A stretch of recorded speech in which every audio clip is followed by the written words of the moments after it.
लोग पूछते हैं कि नीलकंठ जी एक्सीडेंटल नेता है, कृष्ण गोपाल जी का साथ नहीं मिला होता तो पॉलिटिक्स में शायद नहीं आए होते, वकालत करते रहते। कितनी सही बात है। एक सवाल नीलकंठ तिवारी पे उठता है कि उनका एक वीडियो वायरल हो रहा है बीते 2 दिनों से 3 दिनों से, जिसमें उस वीडियो में वो अपनी जनता से माफी मांगते हुए दिख रहे हैं। क्या आपका ये वीडियो आपने बनवाया? कोई मॉर्फ तो नहीं है ऐसा? नहीं, मैंने बनाया, मैं बताता। क्यों, क्या कहानी है? नीलकंठ तिवारी कह रहे हैं उन्हें 20% अल्पसंख्यकों का वोट नहीं चाहिए। वो डिमार्केशन लाइन थोड़ी सी आप और स्ट्रॉन्ग करके कह रहे हैं कि अल्पसंख्यकों का 20% अल्पसंख्यकों का वोट नहीं चाहिए। 80 से 85% वो लोग हैं जो भारत जब पाकिस्तान पर विजय हासिल करता है तो खुशी मनाते हैं, और 15% 12% लोग ऐसे हैं जो जब पाकिस्तान जीतता है तो उनके यहाँ पटाखे फूटते हैं। कौन से हैं वो लोग सर? वो जो भी लोग हैं, हम ऐसे लोगों को निश्चित तौर पर कंडेम करते हैं। आपको नहीं दिखाई देता क्या? गंगा पार का ड्रेजिंग प्रोजेक्ट 12 करोड़ की परियोजना, जनता के टैक्स पेयर के पैसे, परियोजना बंद, 12 करोड़ बर्बाद। किसकी जवाबदेही? नरेंद्र मोदी के साथ एक ही बार फोटो खिंचवा पाए, उसके बाद मौका क्यों नहीं मिला? स्मार्ट सिटी जो भी डेवलपमेंट प्रोजेक्ट है, कैनाल बनाई गई, तोड़ी गई, पाथवे बनाया गया, तोड़ा गया, बहुत रिजेंटमेंट है। खुश नहीं रहते हैं पीएम मोदी आपसे, लोग इस तरह के आरोप लगाते हैं। नमस्ते, मेरा नाम सिद्धांत है और दी लल्लन टॉप की चुनावी यात्रा में इस समय बनारस में हैं हम लोग, और बनारस की शहर दक्षिणी विधानसभा सीट से मौजूदा विधायक और बीजेपी के टिकट पे फिर से कंटेस्ट कर रहे हैं नीलकंठ तिवारी, राज्य मंत्री भी हैं, और हम उनसे बातचीत करने आए हैं। बहुत बहुत शुक्रिया। कैसे हैं? ठीक हूँ, बढ़िया हूँ। अच्छा, बताएं। और मैं जो बहुत आपके पास कम समय है, मैं कट टू कट सवाल जवाब रखते हैं। और सबसे पहला सवाल यही है कि लोग पूछते हैं कि नीलकंठ जी, बताते हैं क्षेत्र में कि नीलकंठ जी एक्सीडेंटल नेता है, कृष्ण गोपाल जी का साथ नहीं मिला होता तो पॉलिटिक्स में शायद नहीं आए होते, वकालत करते रहते। कितनी सही बात है? मैं सन 86 में संघ का स्वयंसेवक बना, 89 में छात्र संघ का महामंत्री बना, 89 में, 90 में छात्र संघ का अध्यक्ष का चुनाव लड़ा, हार गया। हारने के बाद जो छात्र राजनीति होती है, छात्र राजनीति से जुड़ करके ऐसे 1 दर्जन से ज़्यादा लोगों के साथ जुड़ करके लोगों को चुनाव जो जीते, हमारे यहाँ जो एक परंपराएं चलती हैं, उस परंपरा में लोगों को चुनाव में विजयश्री मिली। यहाँ तक कि उर्फ नाम मेरा लिख करके भी प्रत्याशी हरिचंद डिग्री कॉलेज में जीतते थे। उसके बाद भारतीय जनता पार्टी के युवा विंग का मैं महानगर का अध्यक्ष बना, विधि प्रकोष्ठ का, लीगल सेल का प्रदेश सह संयोजक बना, मानवाधिकार प्रकोष्ठ का प्रांत का संयोजक बना, भारतीय जनता पार्टी का क्षेत्र का उपाध्यक्ष बना। ऐसे विभिन्न दायित्वों पर लगातार 89 के बाद लगातार काम करने का अवसर प्राप्त हुआ। और यही कारण है कि भारतीय जनता पार्टी ने एक कार्यकर्ता जो सामान्य रूप से संगठन के हर गतिविधि में हमेशा काम करता है, उसको दायित्व दिया। देखिए, आपको बताऊं, आप लोग क्या चर्चा करते हो मुझे नहीं मालूम, लेकिन आप एक चीज़ जान लीजिए, भारतीय जनता पार्टी में दायित्व का निर्धारण होता है कि यह इस दायित्व पर आपको काम करना है। संगठन में रह करके आपको संगठन की गतिविधि में आपको रुचि लेनी है, संगठन के कार्यों को देखना है, आपको चुनाव लड़ करके विधानसभा में विधायक के नाते सेवा करना है, या अन्य जो भी। यही कारण है, आपको बता दें कि भारतीय जनता पार्टी का जब कार्यकर्ता विधानसभा में जाता है, संसद में जाता है, तो उसके सामने एक लक्ष्य रहता है कि इसको भारतीय जनता पार्टी ने दायित्व दिया है जनता के सेवा का, तो वो भाव लेकर के ईमानदारी और निष्ठा के साथ काम करता है। शायद यही कारण है कि आप देखेंगे कि केंद्र की सरकार 7 साल 8 साल की होगी आदरणीय मोदी जी की, पूरी 5 साल योगी जी की सरकार बन गई। एक क्वेश्चन किसी सरकार के ऊपर नहीं उठ सका, किसी मंत्री के ऊपर नहीं उठ सका, और पूरी जनता की सेवा में प्रत्येक लोग, चाहे कोरोना काल हो चाहे हर काल में, सभी लोग लगे रहे। आप करें किसी मंत्री पे, प्रदेश के किसी मंत्री पे इस क्वेश्चन नहीं उठ सका, लेकिन एक सवाल नीलकंठ तिवारी पे उठता है कि उनका एक वीडियो वायरल हो रहा है बीते 2 दिनों से, 3 दिनों से, जिसमें उस वीडियो में वो अपनी जनता से माफ़ी मांगते हुए दिख रहे हैं। और वो वीडियो की कहानी क्या है? आपका ही वीडियो आपने बनवाया, कोई मॉर्फ तो नहीं है ऐसा? नहीं, मैंने बनाया, मैं बताता हूँ क्यों, क्या कहानी है? देखिए, आपको बताएं, टेक्नोलॉजी बहुत बढ़ गई है। मैं आपसे बात कर रहा हूं, अब आपसे बात कर रहा हूं, जितना आप चाहेंगे उसको निकाल देंगे। फेसबुक लाइव पर जनता के साथ संवाद में, चर्चा में, जनता हमारी मालिक है।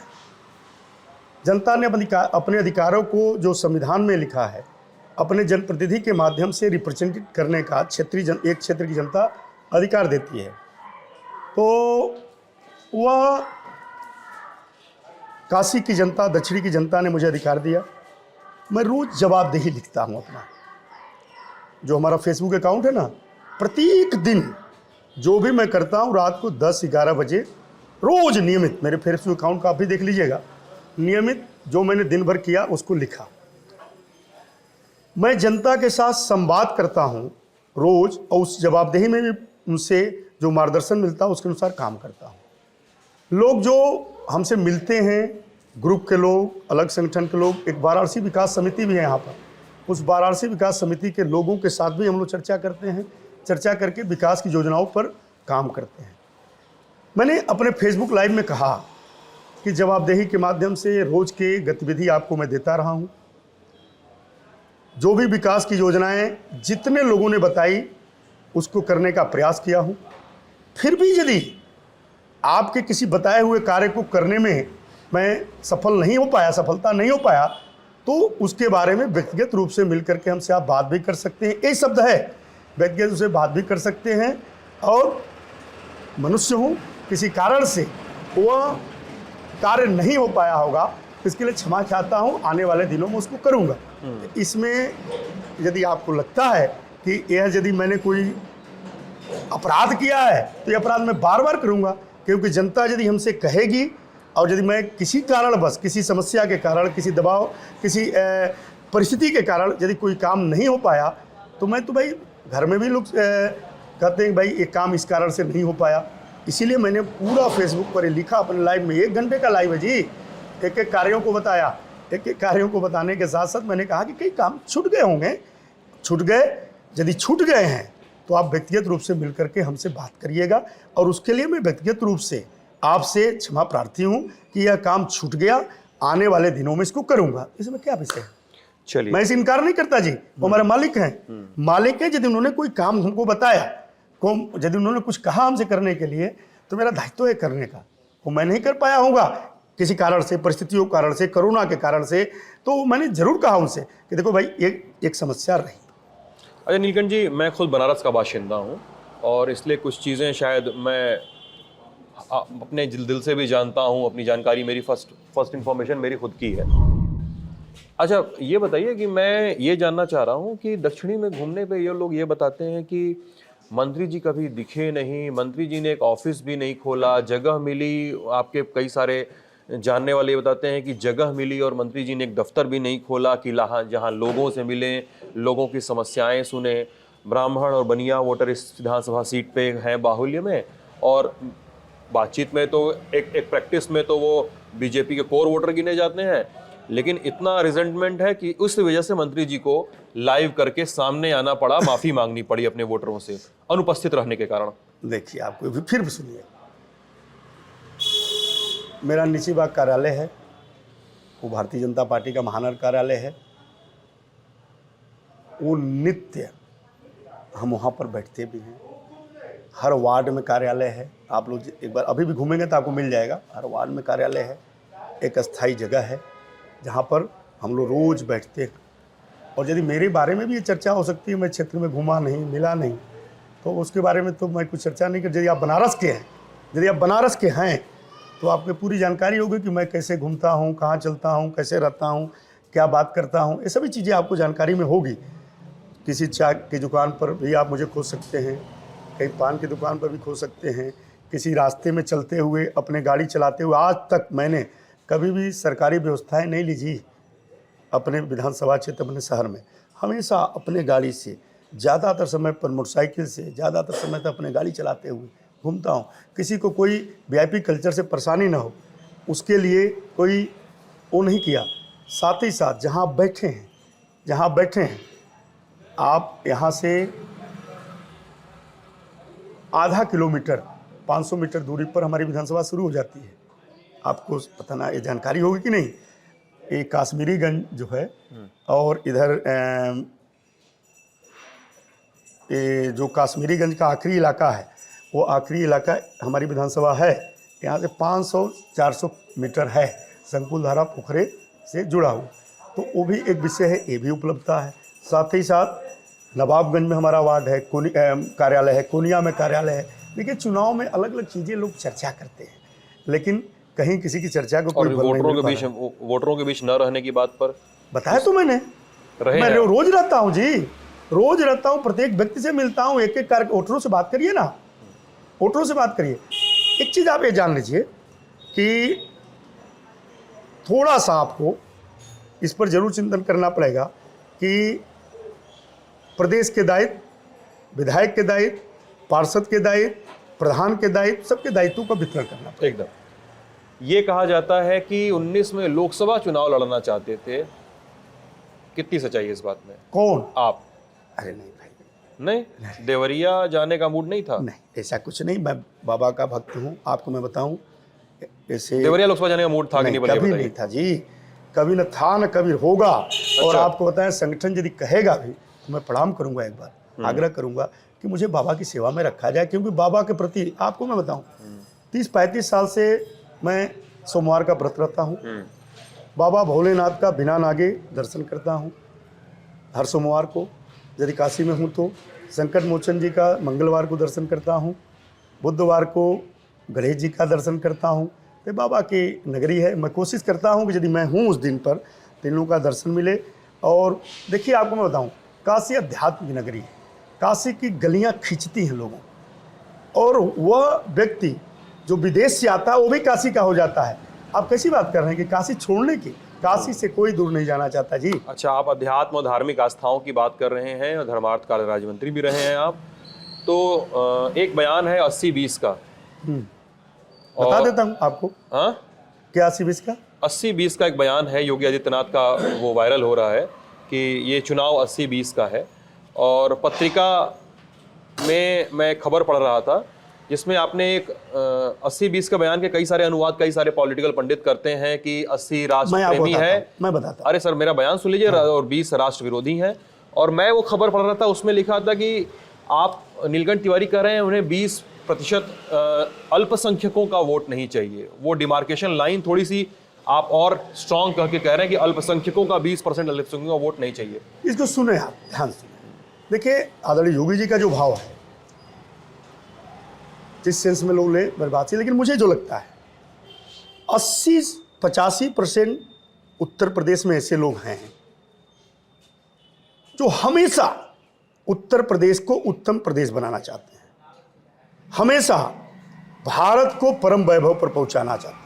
ठीक है। 80 से 85% लोग, वो बता रहा हूं जी, 80 से 85% वो लोग हैं जो भारत जब पाकिस्तान पर विजय हासिल करता है तो खुशी मनाते हैं, और 15% 12% लोग ऐसे हैं जो जब पाकिस्तान जीतता है तो उनके यहाँ पटाखे फूटते हैं। कौन से हैं वो लोग सर? वो जो भी लोग हैं, हम ऐसे लोगों को निश्चित तौर पर कंडेम करते हैं, और ऐसे लोग जो कि उत्तर प्रदेश को उत्तम प्रदेश बनाने में बाधक है। आपको नहीं लगता क्या, आपको नहीं दिखाई देता क्या कि जो चीज़ें सही हैं, नागरिकता संशोधन अधिनियम, इस पर क्यों धरना करना जी?